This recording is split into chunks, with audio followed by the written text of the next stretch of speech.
Bonjour à tous, je suis Madame Noumeni Jaël, professeure des lycées d'enseignement technique en service au lycée technique de Nilon, Douala. Aujourd'hui, j'interviens dans la classe de la 4e année ESCOM, plus particulièrement dans la matière des travaux comptables de fin d'exercice en abrégé TCFE. Bien, avant le confinement, on avait commencé avec le thème 7 qui portait sur les états financiers du système minimal de trésorerie. Aujourd'hui, on va continuer avec la leçon 2 qui porte sur l'établissement du bilan dans le système minimal de trésorerie. Pour qu'un apprenant puisse assimiler aisément cette leçon, il faudrait qu'il sache déjà ce que c'est qu'un bilan, qu'il sache enregistrer les opérations quotidiennement dans les journaux de trésorerie, en l'occurrence le journal de trésorerie de caisse et le journal de trésorerie de banque. L'objectif pédagogique de cette leçon est que chaque élève devra être capable d'établir un bilan selon le système minimal de trésorerie. Bien, la leçon donc du jour qui est la leçon 2.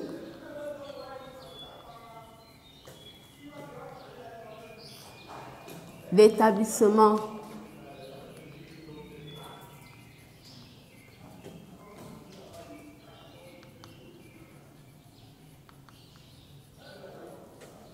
du bilan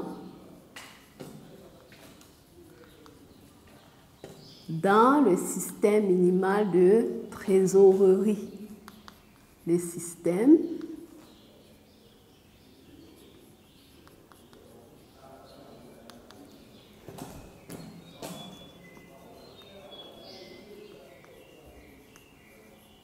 minimal de trésorerie.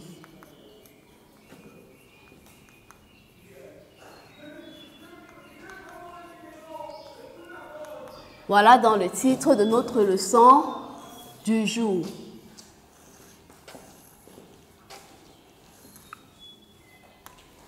Bien. Avant de commencer avec l'établissement du bilan dans le système minimal de trésorerie, on va commencer d'abord par présenter un bilan dans le système minimal de trésorerie. Chers apprenants, vous avez un exemplaire de ce bilan dans vos plans des comptes à la page 49.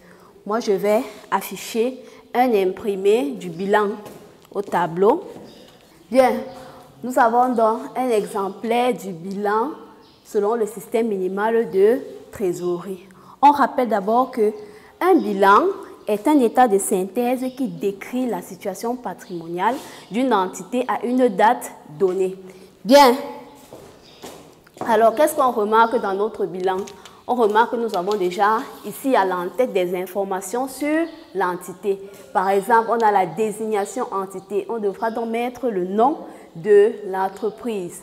Ensuite, numéro d'identification. On met le numéro d'identification de l'entité concernée. Exercice clos le 31/12. On devra mettre l'année en cours, l'année que nous sommes en train de clôturer. Durée en mois. On devra mettre le nombre de mois qu'a duré l'exercice comptable. On sait que généralement, un exercice comptable dure 12 mois. Bien, dans le cadre de notre bilan, on voit que c'est scindé en deux grandes parties. On a l'actif et on a le passif.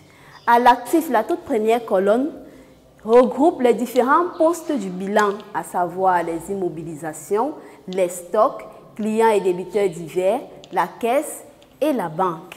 La deuxième colonne, notes, qui porte des numéros 1, 2, 3, renvoie tout simplement aux notes qui concernent la ligne de l'actif. C'est-à-dire quoi? Quand on met note 1 sur la ligne immobilisation, ça veut dire que dans cette note numéro 1, on aura toutes les informations liées aux immobilisations de l'entité. Même chose pour la ligne des stocks qui porte la note numéro 2. Dans cette note numéro 2, on aura toutes les informations liées au stock de l'entité. Ainsi de suite pour clients et débiteurs divers. Et c'est différent de nos annexes, nous allons voir dans une prochaine leçon parce qu'elles font partie des états financiers du système minimal de trésorerie. Bien, après la colonne sur les notes, on a la colonne montant qui est subdivisée en deux colonnes. Il y a exercice N, c'est-à-dire qu'on mettra les montants de l'exercice que nous sommes en train de clôturer, l'exercice en cours. Et la deuxième colonne qui est l'exercice N-1, ça veut dire que ce sont les montants de l'exercice précédent qu'on mettra dans cette colonne. Voilà donc comment on a présenté notre actif du bilan. Maintenant, le passif du bilan qui se présente presque de la même façon. On a d'abord la première colonne qui regroupe les différents postes du bilan. On a les notes qui renferment les numéros des notes, donnant les informations sur les comptes du passif. Ensuite, on a les montants, toujours exercice N et exercice N-1 pour mettre les informations de l'exercice en cours et les informations de l'exercice précédent. Donc, ainsi présenté notre bilan, on va passer à l'établissement proprement dit du bilan. Donc, en un ici, on a dit qu'on a fait la présentation du bilan.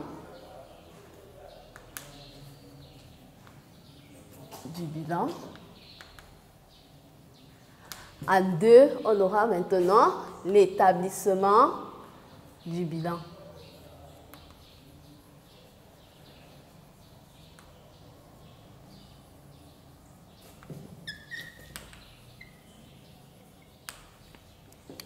Bien, concernant l'établissement du bilan, on aura besoin d'un cas pratique pour pouvoir établir notre bilan. Donc, je vais coller le cas pratique au tableau.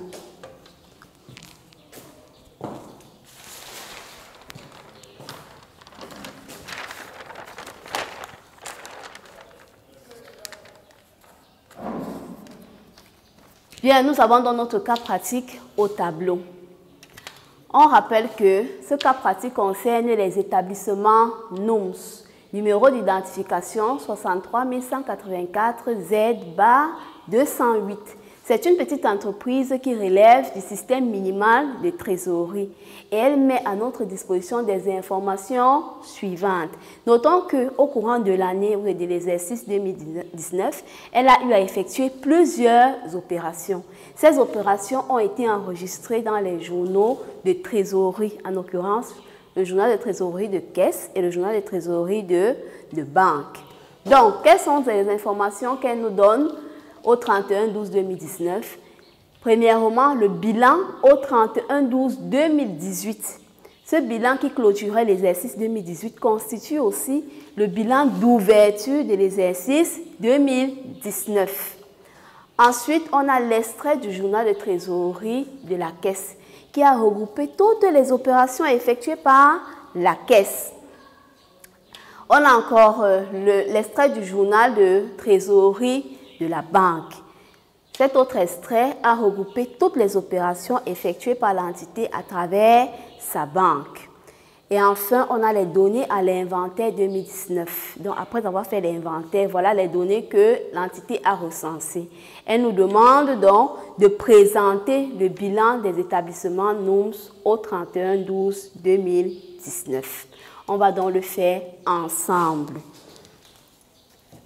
Commençons par l'entête du bilan. On a vu ici que dans notre bilan, désignation de l'entité, c'était le nom de l'entreprise. Ici, le nom de l'entreprise, c'est quoi? Établissement NUMS. J'écris établissement NUMS.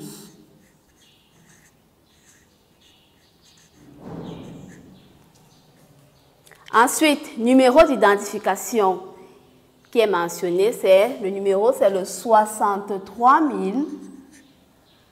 184 Z-208. L'exercice clos le 31-12. Nous sommes en train d'établir le bilan au 31-12 de l'année 2019. Donc, je porte 2019.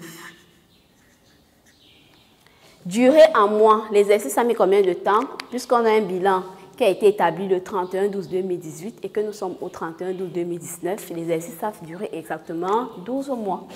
Je porte 12 mois. Bien, entrons dans le vif du sujet. On va donc commencer par remplir l'actif du bilan. Immobilisation.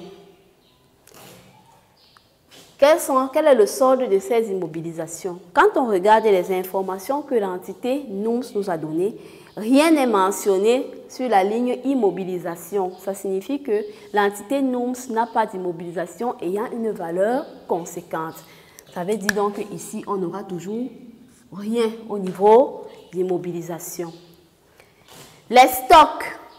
Les stocks, on a dit qu'on devait prendre les soldes finaux pour remplir notre bilan. Alors, les stocks, le solde final des stocks, c'est combien? On se réfère aux données à l'inventaire 2019, qui sont les soldes finaux. On a stock, le montant, c'est combien? 16 500 000. Alors, je porte 16 500 000. Ça, c'est pour l'exercice 2019. On a aussi la colonne exercice N-1 qui se réfère donc à quel exercice? À l'exercice 2018. Je vais même écrire ici 2018 pour qu'on se repère facilement. Donc, en 2018, les stocks étaient de combien? Pour savoir, on regarde tout simplement le bilan qui a été établi au 31/12/2018. Là-bas, les stocks étaient de combien? 13 800 000. C'est là. On reporte tout simplement 13 800 000 francs.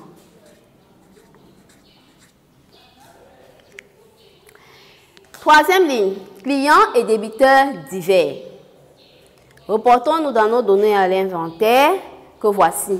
Clients et débiteurs divers, on a un solde final de 1 200 000. Nous reportons 1 200 000. Exercice 2018, clients et débiteurs divers étaient de combien? Nous regardons dans notre journal, dans notre bilan, d'ouverture de l'exercice ou de clôture de 2018. On trouve que bilan, il n'y avait rien. Ça veut dire qu'en 2018, il n'y en avait pas de débiteurs divers. Ensuite, la caisse.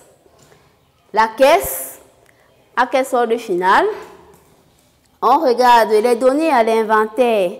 Il n'y a pas de caisse. Ça veut dire que nous-mêmes, nous allons calculer le solde final de la caisse. Pour calculer le solde final de la caisse, comment est-ce qu'on s'y prend? C'est très simple. Je vais mettre la formule. Solde final de la caisse égale à quoi? Le solde final de la caisse égale à quoi? Le solde final de la caisse égale tout simplement au solde initial qu'il y avait en caisse en début d'exercice, plus toutes les recettes qui ont été engrangées par la caisse, moins évidemment les dépenses faites par la caisse. Donc on aura un solde initial plus les recettes moins les dépenses.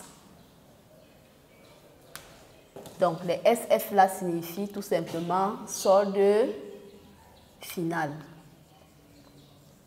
Et le SI signifie tout simplement solde initial. Voilà. Application numérique. On va essayer donc de calculer. On va essayer de calculer. Bon, je vais calculer ici en bas. On a des calculs annexes. Le solde final du compte caisse. On va procéder par les comptes schématiques ou encore les comptes en T.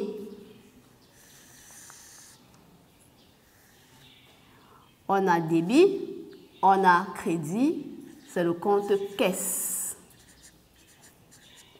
Bien. Le solde initial de la caisse était de combien? Pour savoir, on se reporte à notre bilan au 31/12/2018. La caisse était de 1 050 000. Nous savons que le compte caisse est un compte débiteur, n'est-ce pas? Qui augmente au débit et diminue au crédit. Bien, quelles sont les recettes de la caisse, faites par la caisse, Pour savoir, on se reporte à l'extrait du journal de trésorerie de la caisse. Regardons le total recette. Voici ça. Le total donne 22 500 000. Donc les recettes s'élèvent à 22 500 000. Et les dépenses, on regarde toujours dans notre journal de trésorerie caisse, les dépenses s'élèvent à 15 085 000. Donc, les dépenses, on sait que les dépenses vont au crédit parce qu'ils diminuent le compte caisse. 15 millions, je disais, 85 000. Bien. On peut donc calculer notre solde final.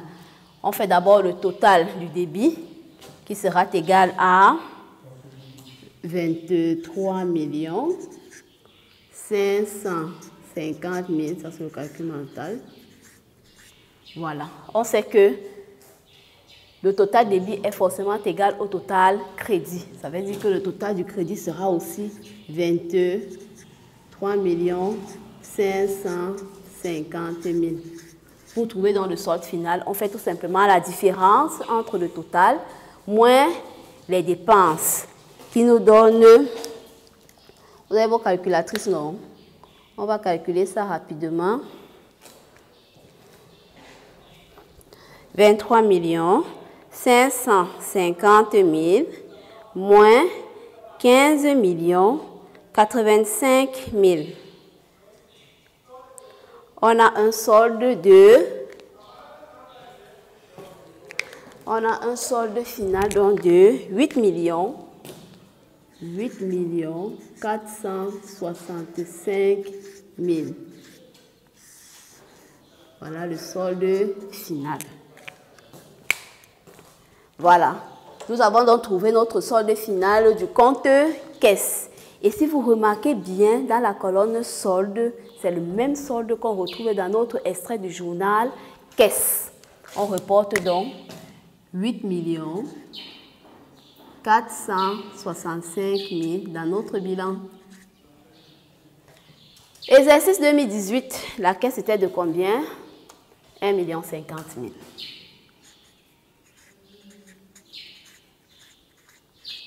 Voilà. On va procéder de la même façon pour la banque. Vous avez bien suivi les explications pour la caisse. Je suppose que vous pouvez aisément trouver la formule de la caisse, le solde final de la caisse et même calculer le solde final de la caisse. Bon, je vais quand même mettre au tableau. Solde final banque égale solde initial plus les recettes moins les dépenses effectuées par la banque. Voilà la formule du solde final de la banque. Comme je disais, étant des braves élèves que je connais, vous pouvez très aisément calculer le solde final de la banque. On procède de la même façon qu'on a fait pour la caisse. On a le débit, on a le crédit, on a le compte banque. Le solde initial de la banque, on le prend toujours dans notre bilan d'ouverture. C'est de 2 650 000. 2 650 000, solde initial. Les recettes faites par la banque, nous sommes ici. Recettes faites par la banque, 8 865 000.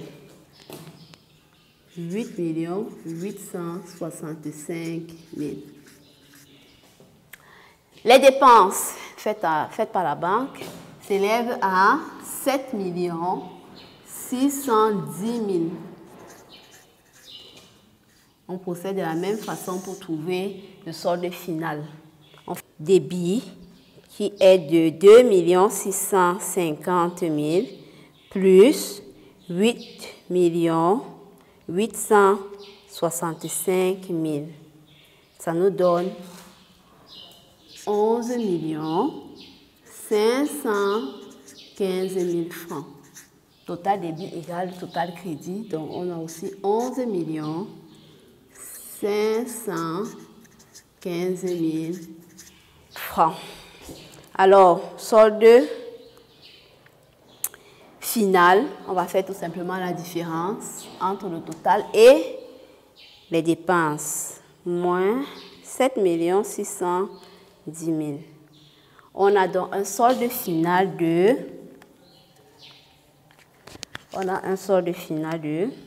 Je vais mettre en rouge pour que ce soit bien apparent.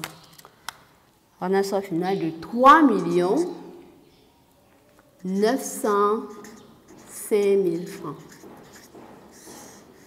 Voilà le solde final du compte caisse. Je suis sûre qu'il y a certains qui avaient déjà trouvé. Alors, ayant trouvé donc le solde final du compte banque, on le reporte dans notre bilan. 3 millions, à la ligne de la banque évidemment, 3 905 000 francs. Pour l'année l'exercice 2018, la banque, son solde était de 2 650 000. 2 650 000. Voilà, on a fini de remplir les différents postes avec le montant pour l'actif. On passe maintenant au total actif. Le total actif sera donc égal à 16 500 000 plus 1 200 000 plus 8 465 000 plus 3 905 000. Ça nous donne un total de 30 70 000 francs. Et pour l'exercice 2018, le total de l'actif sera égal à 13 800 000 plus 1 50 000 plus 2 650 000. On a un total de 17 500 000 francs. Voilà. Nous avons calculé ensemble le total actif du bilan des établissements NUMS. Maintenant, il faudra calculer aussi le total passif du même bilan. Alors, comment est-ce qu'on procède? C'est pratiquement la même chose que nous avons fait pour l'actif, c'est-à-dire que c'est toujours les soldes finaux qui seront mis dans les exercices N et l'exercice N-1. On sait que l'exercice N, c'est 2019 et l'exercice N-1, c'est 2018. Compte de l'exploitant. Le compte de l'exploitant renvoie en fait au capital. À quoi est égal le compte de l'exploitant? Le compte de l'exploitant est égal tout simplement au compte de l'exploitant de l'année précédente plus le résultat de l'exercice. Voici ça. Compte de l'exploitant de l'année précédente, donc de 2018, plus le résultat de l'exercice. Si vous faites ce petit calcul, vous allez trouver que c'est ce solde final qu'on a ici dans les données à l'inventaire, qui est donc de 17 500 000. On reporte donc 17 500 000. Voilà le compte de l'exploitant en 2019. En 2018, ce compte de l'exploitant était de, c'est encore au tableau, 15 750 000.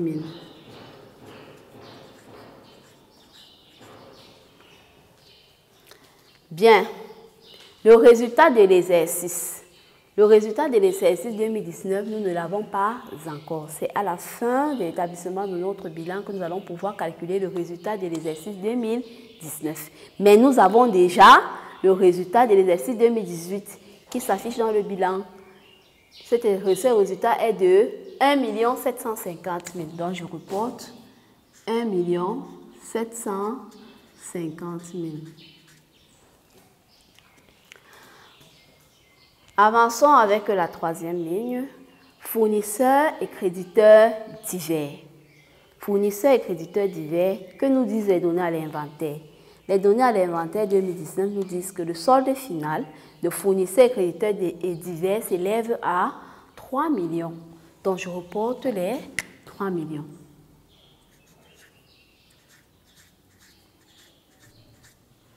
Voilà. Et pour l'exercice 2018, Pour l'exercice 2018, je regarde dans mon bilan fournisseur, rien du tout. Ça veut dire qu'il n'y avait rien en 2018 comme créditeur divers. L'emprunt, est-ce que l'entreprise a contracté un emprunt? Rien n'est mentionné au donné à l'inventaire. Ça veut dire que l'entreprise n'a contracté aucun emprunt en 2019 et en 2018 non plus, puisque cette ligne est vide. Bien, le passif donc est rempli. On peut maintenant trouver le résultat de l'exercice. En procédant comment? On sait que total actif est égal au total passif. Par conséquent, si on a le total passif qui est la même chose, c'est-à-dire 30 millions 70 000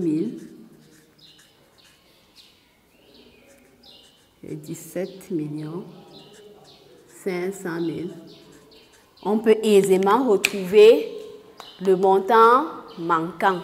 Donc, je mets ma formule au tableau. Résultat, le résultat égale donc au total de l'actif moins le passif, moins les montants déjà mentionnés au passif. On calcule rapidement. Donc, on aura donc 30 millions 70 000 moins les montants qui sont mentionnés au passif, c'est-à-dire moins 17 millions 500 000 moins 3 millions. On a donc un résultat de 9 millions 570 000. Voilà donc le résultat de l'exercice 2019 effectué par les établissements NOMS. On a donc terminé l'établissement de notre bilan. Voilà comment s'établit un bilan. Donc nous rappelons que pour établir un bilan, on devrait déjà calculer les soldes finaux des différents postes qui figurent au bilan. Ces postes, on les mettra pour l'exercice en cours, l'exercice qui s'achève sur cette colonne, exercice N, et pour l'exercice précédent, l'exercice N-1. Donc, nous avons terminé ainsi avec notre leçon dont l'objectif était d'établir un bilan selon le système minimal de trésorerie. Et on a vu que grâce à ce bilan, on peut connaître déjà le résultat effectué par l'entreprise. Mais ce résultat-ci peut encore être calculé ou retrouvé par un autre état financier. Il s'agit du compte résultat. C'est ce qui fera l'objet de notre prochaine leçon.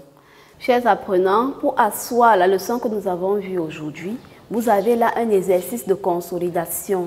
Cet exercice de consolidation concerne la salle Guy, qui est une petite entreprise spécialisée dans le commerce général.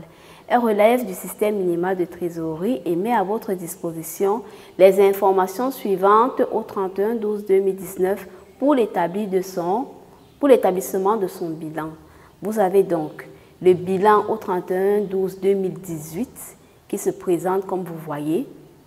Ensuite, vous avez l'extrait du journal de trésorerie de la caisse au 31/12/2019. Vous avez l'extrait du journal de trésorerie de la banque.